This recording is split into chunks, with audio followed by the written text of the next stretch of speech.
اعوذ باللہ من الشیطان الرجیم بسم اللہ الرحمن الرحیم۔ سورہ ہود آیات نمبر 91 تا 95 میں پچھلی آیات کے تسلسل میں شعیب علیہ السلام کی قوم اہل مدین کی سرگزشت، جب انہوں نے اپنے رسول کی بات ماننے سے انکار کر دیا، بالآخر منکرین کو ہلاک کر دیا گیا۔ اعوذ باللہ من الشیطان الرجیم۔ قالوا یا شعیب ما نفقہ کثیرا مما تقول وإنا لنراک فینا ضعیفا۔ انہوں نے کہا کہ اے شعیب، تم جو کچھ کہتے ہو اس میں سے بہت سی باتیں ہماری سمجھ میں نہیں آتی، بلا شبہ تم ہماری قوم کے ایک کمزور آدمی ہو۔ ولولا رهطك لرجمناك وما أنت علينا بعزيز۔ اور اگر تمہارے خاندان کا خیال نہ ہوتا تو ہم تمہیں کبھی کا سنسار کر چکے ہوتے، اور ہماری نظر میں تم کوئی طاقتور ہستی نہیں ہو۔ قال يا قوم أرهطي أعز عليكم من الله واتخذتموه وراءكم ظهريا۔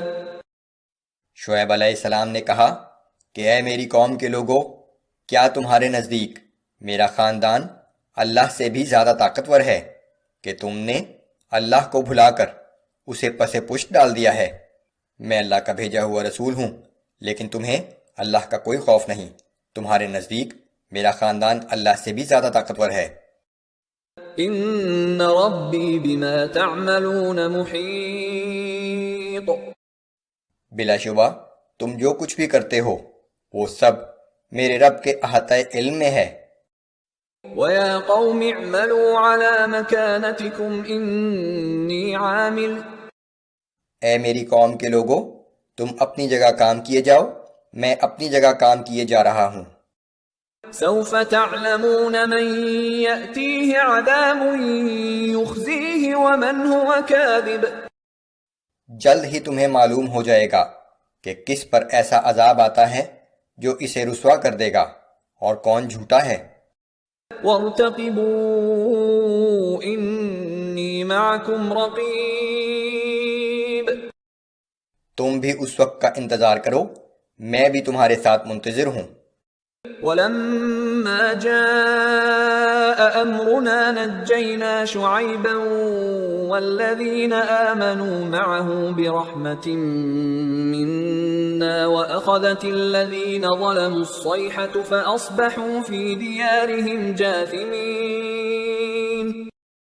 اور جب ہمارا حکم عذاب آ پہنچا تو ہم نے شعیب علیہ السلام کو اور جو لوگ ان کے ساتھ ایمان لائے تھے ان سب کو اپنی رحمت سے بچا لیا، اور ان کی قوم کے ظالم لوگوں کو ایک خوفناک آواز نے آ پکڑا، پس وہ اپنے گھروں میں منہ کے بل اوندھے پڑے رہ گئے۔ كأن لم يغنوا فيها۔ گویا وہ ان گھروں میں کبھی رہتے ہی نہ تھے۔ ألا بعدا لمدين كما بعدت ثمود۔ تو آگاہ ہو جاؤ کہ مدین والے بھی اللہ کی رحمت سے ایسے ہی دور ہو گئے جیسے قوم سمود رحمت سے دور کر دی گئی تھی۔ یہاں اہل مدین کا قصہ تمام ہوا، جنہوں نے اللہ اور اس کے رسول شعیب علیہ السلام کی نافرمانی کی، تو اہل ایمان کے سوا تمام قوم کو ہلاک کر دیا گیا۔ یہ اللہ کی طرف سے نسل انسانی کی تطہیر تھی کہ اگر یہ لوگ باقی رہتے تو ان کی اولاد بھی دنیا میں فساد ہی کا سبب بنتی۔